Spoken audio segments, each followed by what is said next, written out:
जिनका general formula CnH+2 है, इनको हम कहते हैं paraffin.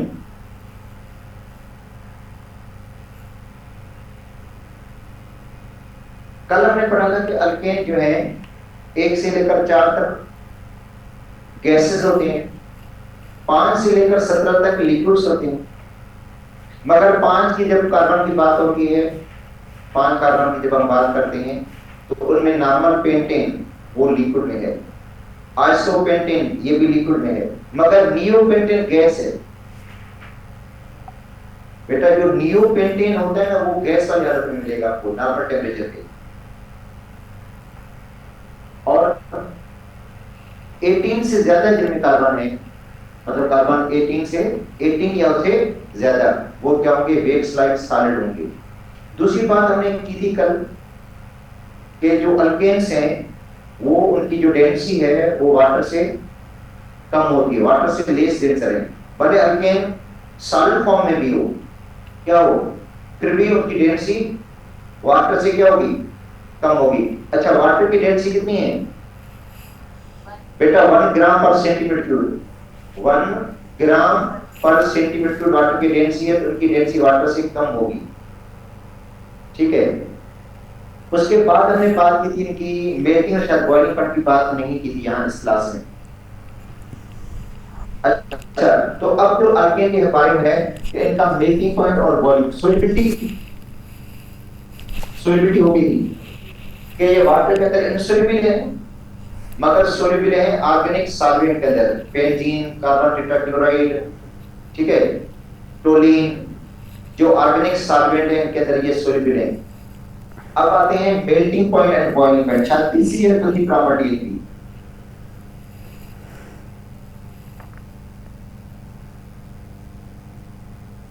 Melting and boiling point,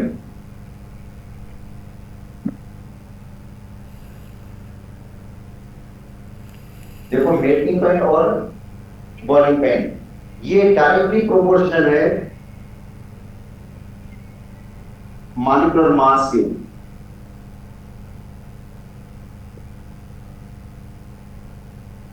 जिसका मॉलिक्यूलर मास ज्यादा होगा उसका मेल्टिंग बॉइलिंग पॉइंट भी क्या होगा, ज्यादा होगा। और इनवर्सली प्रोपोर्शनल है किसके, नंबर ऑफ ब्रांचेस।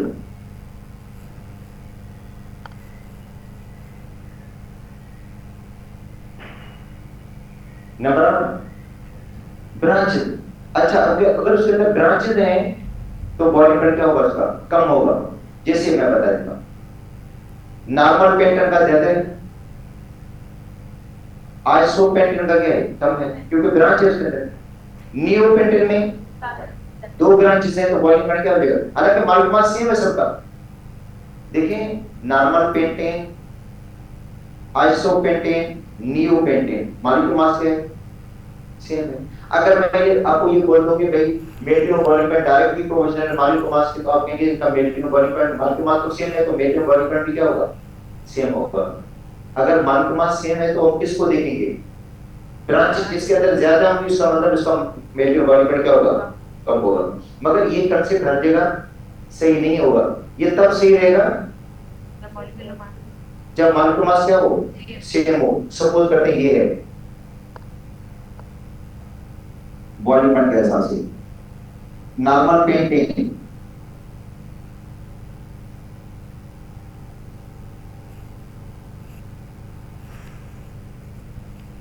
पेंटेन इनका बॉइलिंग पॉइंट ज्यादा होगा किससे, आइसोपेंटेन से, क्योंकि इसके अंदर ब्रांच है।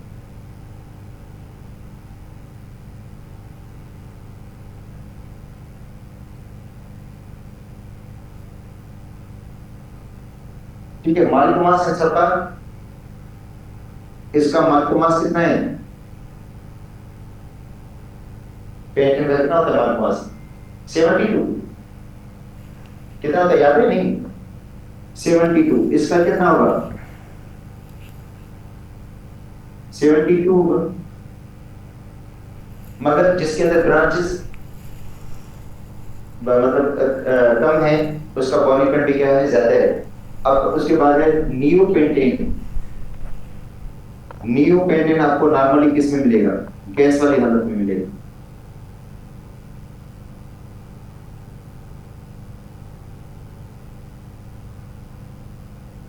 नियोपेंटेन, इसका भी मालिक्यूलर मास कितना है? 72 है। अगर मालिक्यूलर मास सेम हो तो फिर ये चलेगा, मालिक्यूलर मास सेम हो, ठीक है, तब ये देखेंगे जिसके अंदर जो ब्रांचेस ज्यादा होंगी इसका बॉलीकरण क्या होगा? कम होगा। और जिसके अंदर ब्रांचेस कम होंगी क्योंकि इसका सरफेस एरिया ज्यादा है। अच्छा, अब आते हैं nature of bonding.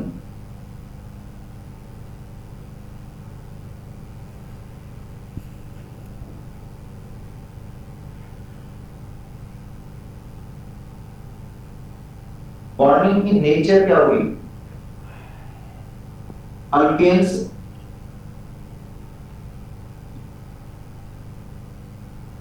Contains covalent bond,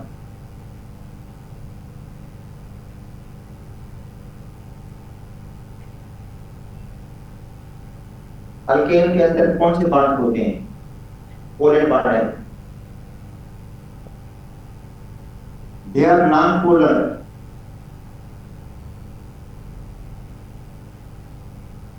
ये क्या होते हैं? नॉन पोलर है, held together bye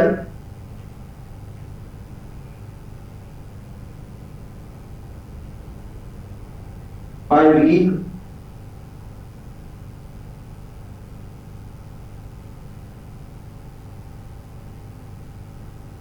van der Waals force of attraction। Weak van der Waals force of attraction होती है इनकी मॉलिक्यूल्स के बीच में। अच्छा देखिए, van der Waals force of attraction की टाइप्स हैं। तो ये नॉन पोलर में होती है लंडन डिस्पर्शन फोर्स, या डिस्पर्शन फोर्स भी कहा जाता है कभी कभी।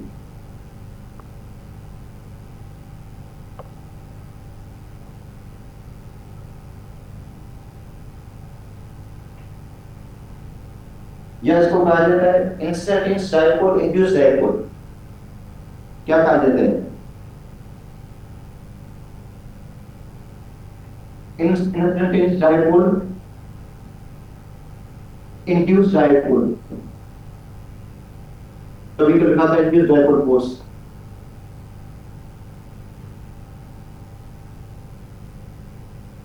ठीक है, और van der Waals जो फोर्स ऑफ अट्रैक्शन है ये डायरेक्टली प्रोपोर्शनल है किसके? मॉलिक्यूलर मास के।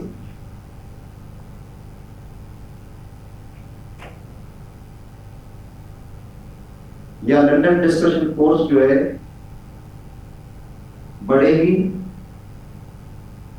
अगर मॉलिक्यूलर मास क्या हो जाएगा? बढ़ेगा। इसलिए तो देखो, 1 से लेकर कार्बन 4 तक क्या है? गैसेज हैं। 5 से लेकर 17 तक क्या है? लिक्विड्स हैं। तो जारी बात होगी van der Waals force of attraction क्या होगी? ज्यादा होगी। 17 से ज्यादा जिनमें कार्बन है वो वेक्स लाइक सॉलिड है, तो उनमें फोर्स ऑफ अट्रैक्शन और ज्यादा होगी, जिसकी वजह से मेल्टिंग और बॉइलिंग क्या हो जाता है? इनका ज्यादा हो जाता है। तो ये था इनका फोर्स ऑफ अट्रैक्शन के हवाले से। अब आते हैं स्ट्रक्चर।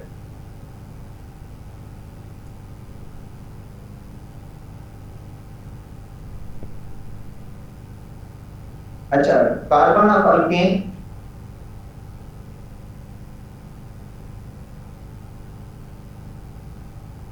is sp3 hybrid।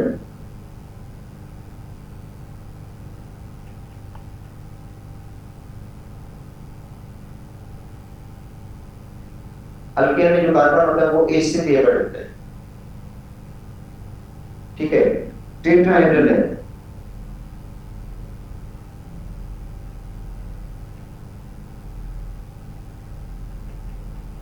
क्या होता है? टेट्राहेड्रल। बॉन्ड एंगल, जो एंगल होगी बॉन्ड एंगल, जो टेट्राहेड्रल की एंगल होगी 109 की एंगल होती है, कभी लिखा होता है 0.5 होता है। ठीक है, 109 की एंगल होती है। कोई भी आप रखें, मीथेन, इथेन, प्रोपेन, ब्यूटेन, सबके अंदर जो हाइब्रिडेशन होगी वो कौन सी होगी? और वो जो 4 sp3 हेपेड ऑर्बिटल होंगे वो टेट्राहेड्रल फैशन में अरेंज होंगे और उनके बीच जो एंगल बनेगी वो 109 की एंगल होती है। तो ये 4 sp3। अच्छा, ईथेन में तो 2 कार्बन होते हैं, तो दूसरे कार्बन के पास भी क्या होगा, दूसरे कार्बन के पास भी 4 sp3, एक sp3, ये दूसरा sp3, ये तीसरा sp3 और ये चौथा sp3। कितने हो गए, 4 sp3। अच्छा, अगर तीसरा कार्बन भी होता प्रोपेन तो उसके पास भी 4, हर कार्बन के पास, अल्केन में जो हर कार्बन है ना उसके पास 4 sp3 ऑर्बिटल होते हैं, जितने कार्बन हो हर कार्बन के पास 4 sp3 हेपेड ऑर्बिटल है। अच्छा, अब ये बॉन्ड बनाएंगे, ठीक है। अब देखो यहाँ पे हाइड्रोजन आ जाएगी, यहाँ पे हाइड्रोजन आएगी, इधर भी क्या आएगी, हाइड्रोजन, यहाँ पे भी हाइड्रोजन आ जाती है, इधर भी हाइड्रोजन आएगी, इधर भी हाइड्रोजन आ जाती है, यहाँ पे भी हाइड्रोजन। अब क्या होगा, इनके दरमियान जो बॉन्ड बनेगा वो सिग्मा बॉन्ड बनेगा, क्योंकि लीनियर ओवरलैपिंग हो रही है, ओवरलैपिंग लीनियर होगी। sp3 1s के साथ ओवरलैप करेगा, हाइड्रोजन का जो 1s है इसके साथ क्या करेगा, ये ओवरलैप करेगा, सिग्मा बॉन्ड बनेगा। यहाँ पे भी यही होगा, कार्बन का sp3 हाइड्रोजन के 1s के साथ ओवरलैप करेगा, इधर भी देखो कार्बन का sp3 हाइड्रोजन के 1s के साथ ओवरलैप करेगा, सिग्मा बॉन्ड बनेगा। अच्छा, ये sp3 के साथ ओवरलैप करेगा, लीनियर, बेटा ये ओवरलैपिंग लीनियर हो रही है तो यहाँ पे भी कौन सा बॉन्ड बनेगा, सिग्मा बनेगा, यहाँ पे भी सिग्मा बॉन्ड बन जाएगा, इधर भी सिग्मा बॉन्ड बन जाएगा, इधर भी कौन सा बॉन्ड बनेगा, सिग्मा। तो इसका मतलब है सारे जो सिग्मा बॉन्ड बनेगा, सारे जो बॉन्ड है वो क्या है, इसका मतलब है अल्केन के अंदर सारे सिग्मा बॉन्ड हो, चाहे कार्बन कार्बन हो चाहे कार्बन हाइड्रोजन हो। अगर कार्बन कार्बन के दिनों की बात करेंगे तो ओवरलैपिंग कौन सी हुई है, sp3 के साथ ओवरलैप, सिग्मा बॉन्ड बना है sp3 की ओवरलैपिंग से। और अगर हम कार्बन हाइड्रोजन की बात करें तो कार्बन का sp3 और हाइड्रोजन का क्या है, 1s ऑर्बिटल है, उनकी ओवरलैपिंग हुई है। तो अब देखो ये इस तरह का स्ट्रक्चर बन जाएगा, ये सारे सिग्मा बॉन्ड बने हैं। अच्छा, ये सिग्मा बॉन्ड जो है नॉन पोलर है, चाहे कार्बन कार्बन हो चाहे कार्बन हाइड्रोजन हो, बॉन्ड क्या होगा, नॉन पोलर होगा, स्ट्रॉन्ग बॉन्ड होगा। बॉन्ड सिग्मा बॉन्ड आपको पता है कि स्ट्रॉन्ग होते हैं, इनकी बॉन्ड एनर्जी बहुत हाई है, इससे अल्केन जनरली लेस रिएक्टिव है। देखो अल्केन जो पढ़ा था ना, अल्केन जो है जनरली लेस रिएक्टिव है due to inertness of the sigma bond. Sigma bond क्या है, इनर्ट है, चाहे कार्बन कार्बन हो चाहे कार्बन हाइड्रोजन हो, इसलिए ये क्या होगा, एक तो नॉन पोलर है, दूसरा inertness of the sigma bond, जिसकी वजह से अल्केन जो है वो लेस रिएक्टिव होंगे। ठीक है, तो ये इनका स्ट्रक्चर हो गया। भले मीथेन पढ़ो, इथेन पढ़ो, प्रोपेन पढ़ो, सब के अंदर आपको वेपर्स का पूछा जाएगा, एंगल का पूछा जाएगा और स्ट्रक्चर का पूछा जाएगा। सबका स्ट्रक्चर टेट्राहेड्रल होगा, मीथेन हो, इथेन हो, प्रोपेन हो, ब्यूटेन हो, सबका स्ट्रक्चर टेट्राहेड्रल, सब के डायवर्स sp3 एंगल सबकी वर्जित होना है। अब आते हैं मेथड ऑफ प्रिपरेशन, अल्केन को किस तरह हम प्रिपेयर करेंगे।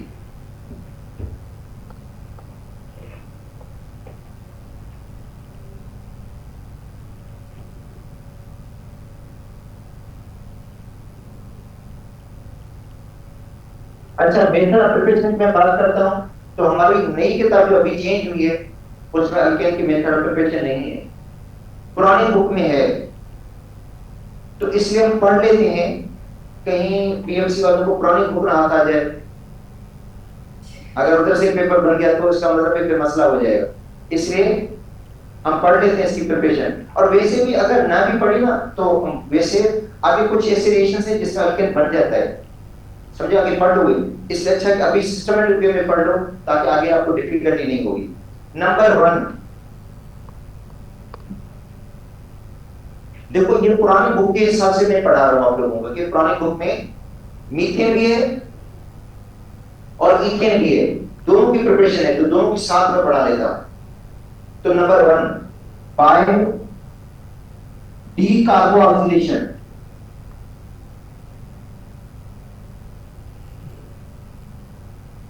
बेटा देखो लिखा हुआ है, एक तो टर्म को समझना पड़ेगा। देखो टर्म आपने समझ लिया तो आपको जेन में रेंज आ जाएगा, डी कार्बोऑक्सीडेशन का मतलब है removal of carboxyl group, removal of carboxyl group, carboxyl group का रिमूव होना। तो decarbonation of sodium salt, sodium salt, sodium salt of saturated, saturated monocarbonic acid, monocarboxylic acid, क्योंकि दूसरे डाइकार्बोनिक एसिड भी होते हैं, अनसैचुरेटेड भी होते हैं। इसके देखो अनसैचुरेटेड भी होते हैं कार्बोनिक एसिड, सैचुरेटेड भी कार्बोनिक एसिड होते हैं। तो हम क्या लेंगे? सैचुरेटेड लेंगे। अच्छा, डाइकार्बोनिक एसिड या मोनोकार्बोनिक एसिड? मोनोकार्बोनिक एसिड। इनका जनरल फॉर्मूला क्या होता है? RCOONE, ये बेटा फॉर्मूला है इनका, मोनो कार्बोक्सिलिक एसिड। ये सोडियम साल्ट है, ये सोडियम, ठीक है, तो ये है salt of carboxylic acid, salt of carboxylic acid, ये हमने ली है। अब रिएजेंट कौन से यूज करेंगे इसके लिए? सोडियम हाइड्रोक्साइड और कैल्शियम ऑक्साइड, वैसे इसको जनरली कहते हैं सोडा लाइम, ये ध्यान रखना, सोडा लाइम लेंगे। मतलब ये जो साल्ट है कार्बोनिक एसिड की, उसको हीट देंगे सोडा लाइम के साथ, सोडियम हाइड्रोक्साइड है, कैल्शियम ऑक्साइड, ठीक है। इनका रेशियो मुझे लगता है 3:1 होता है, 3:1 में लेते हैं। अच्छा, अब क्या होगा? लिखो ऊपर क्या लिखा हुआ है? डी कार्बोक्सिलेशन, ये कार्बोन ग्रुप निकलेगा, लिखा हुआ ऊपर। हेडिंग क्या कह रही है इसकी? हेडिंग कह रही है डी कार्बोक्सिलेशन होगी, कार्बोन ग्रुप रिमूव हो जाएगा, ये निकलेगा। आर मिलेगा किसके साथ? ये जो आर है ना अल्काइल ग्रुप, ये मिलेगा एच के साथ, RH बन गया अल्केन, प्लस में Na2CO3 बन गया, सोडियम कार्बोनेट।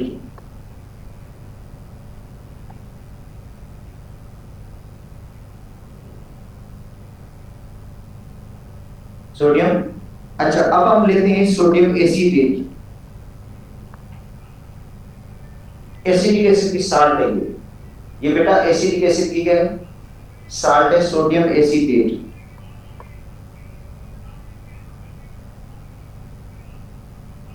इसका दूसरा नाम भी है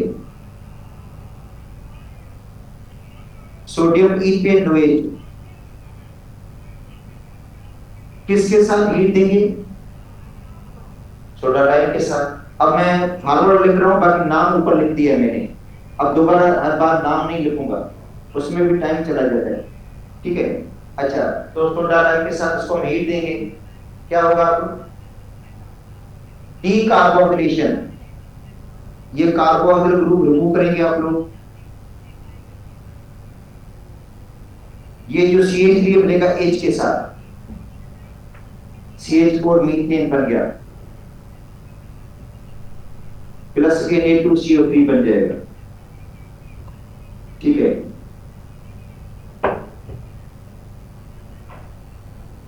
तो सोडियम एसीटेट से या सोडियम इथेनोएट से इथेन नहीं बना, मीथेन बना। तो एक ज़हन रख लो, एक बात एक ज़हन में रखो कि सोडियम प्रोपेनोएट से फिर प्रोपेन भी नहीं बनेगा, तो सोडियम प्रोपेनोएट से फिर इथेन बनेगा, फिर सोडियम ब्यूटेनोएट से ब्यूटेन नहीं बनेगा, प्रोपेन बनेगा।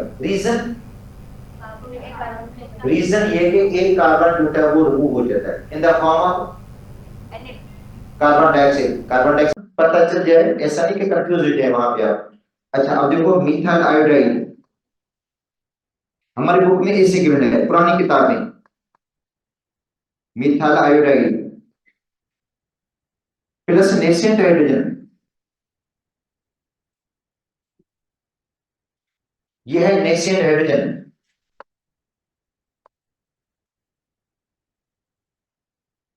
इसको कहते हैं newly born hydrogen, freshly prepared hydrogen भी कह सकते हैं। अच्छा ये कहां से प्रोड्यूस होगी? जिंक और ये मिनरल एसिड हाइड्रोक्लोरिक एसिड। बेटा जिंक है और हाइड्रोक्लोरिक एसिड, ये दोनों क्या करेंगे? रिएक्ट करेंगे और नेसेंट हाइड्रोजन। इसका मतलब ये जिंक कैटलिस्ट नहीं है बेटा, जिंक रिएजेंट है। भाई जिंक रिएजेंट है ना, रिएक्ट करके नेसेंट हाइड्रोजन बना रहे हैं ना। जिंक और एसिड रिएक्ट करके क्या बना रहे हैं? Nascent hydrogen. अब ये नेसेंट हाइड्रोजन को क्या करेगी? रिड्यूस करेगी, तो आई निकलेगा, इसकी जगह क्या लगेगा?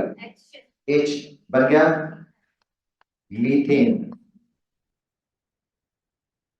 और प्लस में एच आई बन गया।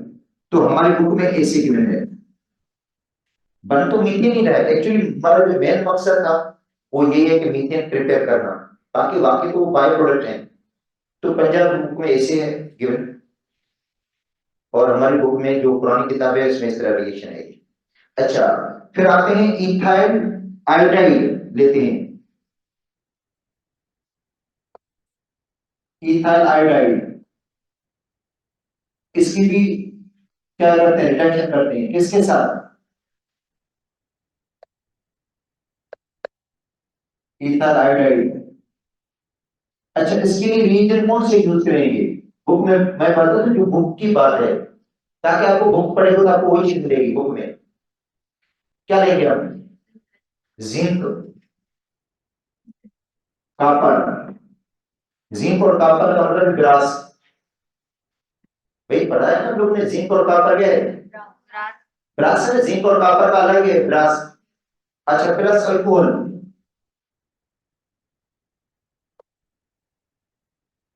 अच्छा ये नेचुरल बनाने का तरीका, बाकी कुछ नहीं है ये।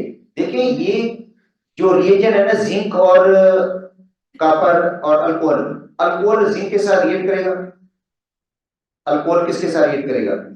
जिंक ईथ ऑक्साइड बनेगा, जिंक ईथ ऑक्साइड बनेगा और नेसेंट हाइड्रोजन प्रोड्यूस करेगा। तो ये नेसेंट हाइड्रोजन, तो ये भी कैटलिस्ट नहीं है। अगर हो सकता है आपको पता चलेगा भाई ये कैटलिस्ट है, कैटलिस्ट नहीं है भाई, रिएजेंट है ये, रिएक्शन में यूज होगा, ये कंज्यूम होगा, नेसेंट हाइड्रोजन प्रोड्यूस कर रहा है ये। अच्छा अब क्या होगा? आई निकलेगा, आई की जगह क्या लगेगा? एच लग जाएगा, इथेन बन गया, प्लस एच आई। तो ये बुक में जैसे था वैसे ही मैंने आपको पढ़ाया है, ठीक है। तो ये मीथेन की भी प्रिपरेशन हो गई और इथेन की भी हो गई, ठीक है। अच्छा नंबर थर्ड,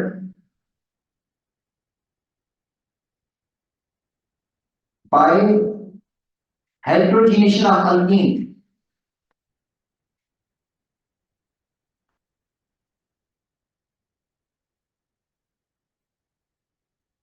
बेटा देखो, हाइड्रोजनेशन ऑफ अल्कीन, अल्कीन की हाइड्रोजनेशन, चलो अल्कीन मतलब अल्कीन में आप हाइड्रोजन ऐड करोगे तो अल्कीन बन जाएगा, अगर प्रोपीन में हाइड्रोजन ऐड करोगे तो प्रोपेन बन जाएगा, इथीन में हाइड्रोजन ऐड करोगे, इस तरीके से मीथेन नहीं बना पाएंगे आप लोग। ये सुन लो एक बार, मीथेन नहीं बन पाएगा ऐसे, क्योंकि अल्कीन जो स्टार्ट होते हैं ना वो कहां से होते हैं? इथीन से होते हैं ना, इथीन से स्टार्ट है ना, इथेन बन जाएगा, प्रोपेन बन जाएगा, ब्यूटेन बन जाएगा, पेंटेन बन जाएगा पेंटीन से, मगर मीथेन नहीं बन पाएगा। अच्छा इसको वैसे कहते हैं सबअटियर,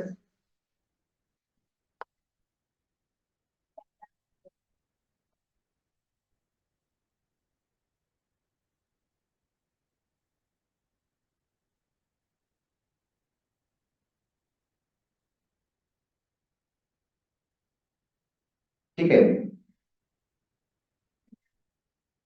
सबार्टियस हेंड्रेंस रिएक्शन है। तो ये hydrogen of alkyne, hydrogen of alkyne. तो अब देखो इसमें इथीन लिया हमने,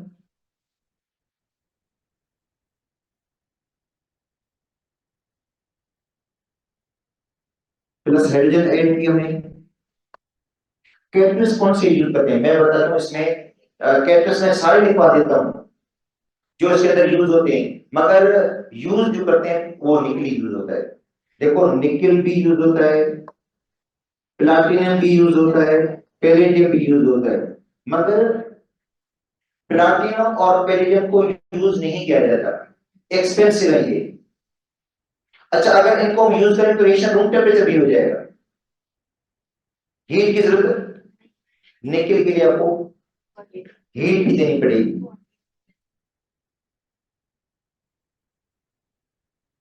ठीक है, हीट देंगे इसको 200 से 300 तक लिखा हुआ है कि मतलब इसमें थोड़ा है तजाद है टेम्परेचर के ऊपर। मैं आपको बताया कि मुख्तलिफ तापमान में पढ़ेंगे तो मुख्तलिफ टेम्परेचर लिखा हुआ है।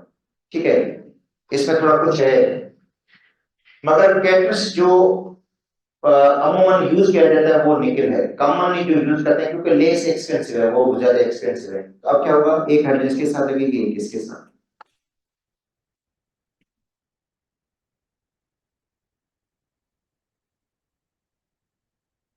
इथेन बन गया।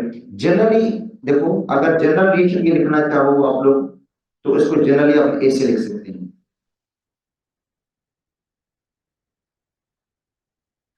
अल्कीन है, ये क्या है, अल्कीन। और एयर क्या करोगे आप लोग, H2, निकल, प्लाटिनियम, पैलेडियम, हीट देंगे। अब क्या होगा, ये अल्कीन है ना, इसमें आप हाइड्रोजन ऐड करोगे, एक हाइड्रोजन इसके साथ लग जाएगी, एक इसके साथ लगेगी, क्या बन जाएगा, अल्केन बन जाएगा। और जिसको हम लिखेंगे RCH2, इधर भी क्या होगा, CH2R। देखिए बेटा, जहां पे डबल बॉन्ड था वहां पे हाइड्रोजन ऐड होगी, एक हाइड्रोजन एटम यहाँ पे ऐड हुआ, एक इसके साथ अल्केन बन गया। तो ये तरीका भी है अल्केन को बनाने का। और ये तो वैसे हमने पढ़ना भी है, अल्कीन जब हम पढ़ेंगे तो उसके अंदर ये आ जाएगा। ठीक है, तो ये third method. Fourth method, by hydrolyse of reagent.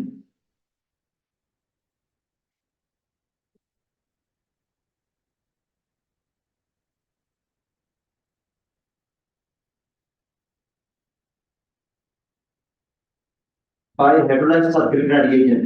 देखो Grignard reagent alkyl magnesium halide है, अल्काइल मैग्नीशियम हैलाइड को कहते हैं गिलिब्रेट रिएजेंट।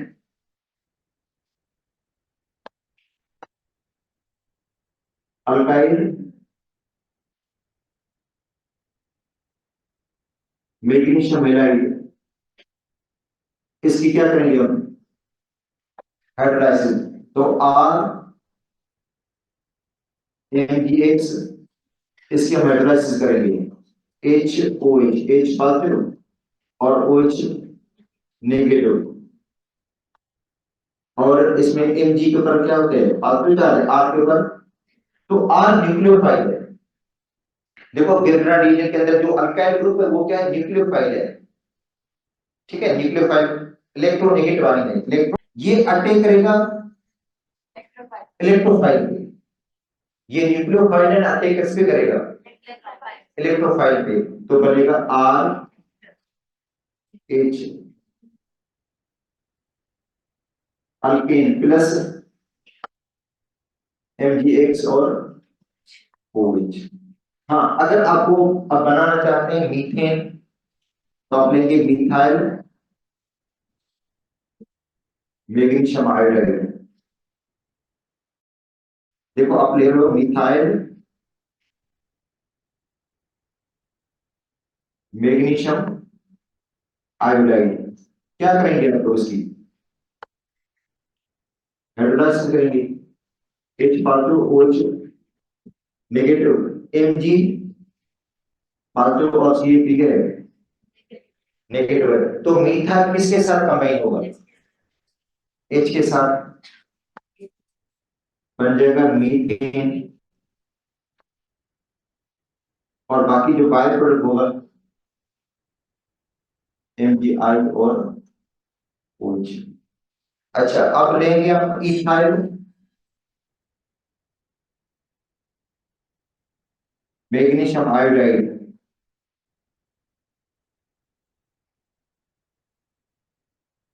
उसके हम हाइड्रोलाइसिस करेंगे, तो इथाइल मिलेगा किसके साथ? हाइड्रोजन के साथ बन जाएगा इथेन। देखो, और एमजी आयोड, ये आगे भी हमें ये रिएक्शन पढ़ना है, इसलिए अभी याद कर लो तो ज्यादा बेहतर रहेगा।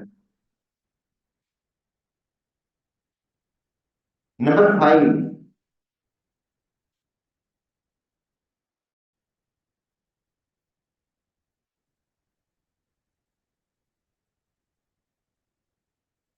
5 वर्ड रिएक्शन। देखो वर्ड रिएक्शन से, वर्ड रिएक्शन में अल्काइल हैलाइड से आप अल्केन बना सकते हो बाय रिएक्शन सोडियम मेटल। देखो अल्काइल हैलाइड, अल्काइल हैलाइड है कि आरएक्स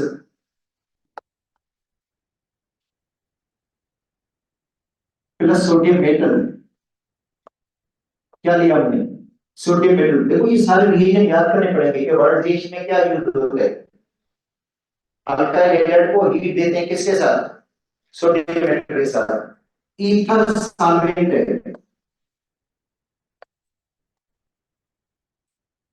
एनएच ईथर। अच्छा, अब क्या होगा? जो एक्स है इसके अंदर, एक्स ये मिलेगा किसके साथ? सोडियम के साथ, बनेगा सोडियम हेलाइड बन गया। अच्छा, आर कितने हैं इसके अंदर? दोनों में 2 आर हैं, तो वो बनेंगे फ्री रेडिकल। क्या बनेंगे बेटा? फ्री रेडिकल बनेंगे। क्या बनेंगे? फ्री रेडिकल बनेंगे, फ्री रेडिकल। ठीक है, फ्री रेडिकल बनेंगे, तो दोनों आर आपस में मिल जाएंगे, आर आर के साथ मिल जाएगा, बन गया अल्केन। तो इस तरीके से 2 आर मिलेंगे तो मीथेन नहीं बन पाएगा। ठीक है, अब देखो ये मीथाइल आयोडाइड है,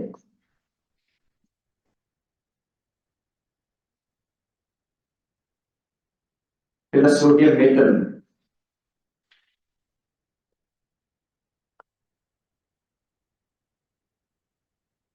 ईथर सॉल्वेंट। अब क्या होगा?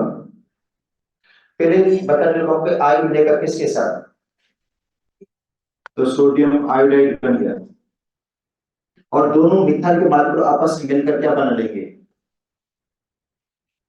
इथेन बन जाएगा। मगर ये फ्री रेडिकल होगा, 2 मिथाइल के फ्री रेडिकल होंगे, 2 मिथाइल के क्या होंगे? फ्री रेडिकल, जो बनाएंगे इथेन बना लेंगे। ठीक है,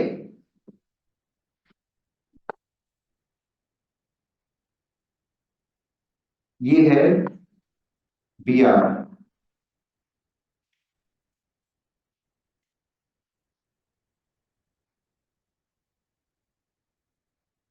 isopropyl bromide,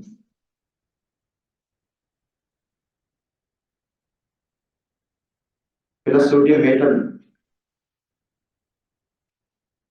ether solvent.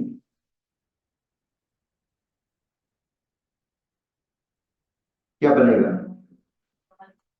B R निकलेंगे। यहाँ पे क्या आएगा? Free radical. इधर भी क्या होगा? फ्री रेडिकल, ये आपस में मिल जाएंगे। लिंकेज कहां से होगा इनका? ये कार्बन इस कार्बन के साथ, तो CH3, CH, CH3, CH3, CH, CH3।